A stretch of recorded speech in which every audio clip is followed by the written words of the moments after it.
भगवान श्रीकृष्ण हा असा महानायक होता ज्याने संपूर्ण जगाला अधर्म आणि अन्यायाविरुद्ध उभं राहण्याची शिकवण दिली. जीवनाचं खरं तत्त्वज्ञान गीतेच्या माध्यमातून समजावलं, भरकटलेल्या लोकांना योग्य मार्ग दाखवला, दुखितांना न्याय दिला. यासाठी त्याला प्रचंड किंमतही चुकवावी लागली.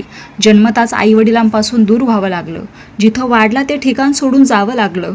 लहानपणापासून अखेरपर्यंत कठीण संकटांचा सामना करूनही त्याला बदनाम केलं गेलं, लांछन झेलावी लागली, शापभोग करावी लागली. स्वतःच्या आयुष्यातच आपल्या वंशाची दुर्दशा त्याला पाहावी लागली.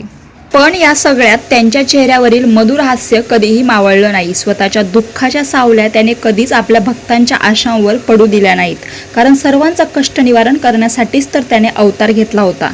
तो द्वापार काळ होता. परिस्थिती अतिशय भयंकर होती. सत्ताधारी उन्मत्त झाले होते, प्रजा भयभीत आणि त्रस्त होती. न्याय मागणाऱ्यांना तुरुंगवास मिळत होता.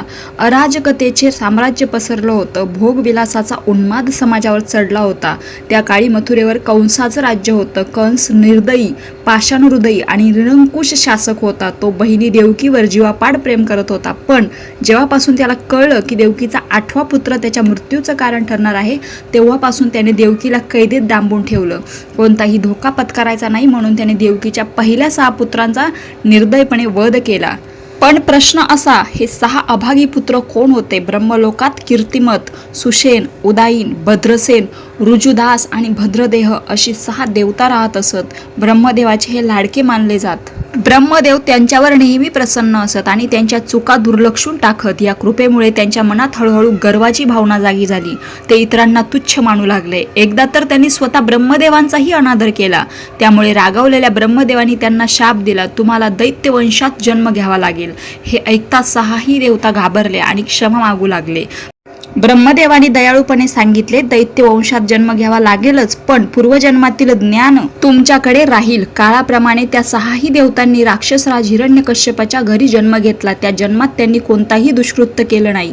उलट त्यांनी ब्रह्मदेवाची उपासना व तपस्या करून त्यांना प्रसन्न केलं. प्रसन्न होऊन ब्रह्मदेव म्हणाले, वंचित वर मागा.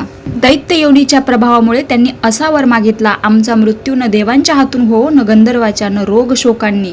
ब्रह्मदेवांनी तथास्तु म्हणून अंतर्धान घेतलं. पण हिरण्यकश्यप आपल्या पुत्रांनी देवतांची उपासना केल्यामुळे संतापला. त्याने रागाने त्यांना शाप दिला, तुमचा मृत्यू देव किंवा गंधर्वाच्या हातूनच नाही तर एका दैत्याच्या हातूनच होईल. आणि त्या शापामुळे ते देवकीच्या गर्भातून जन्मले आणि कंसाच्या हातून ठार मारले गेले.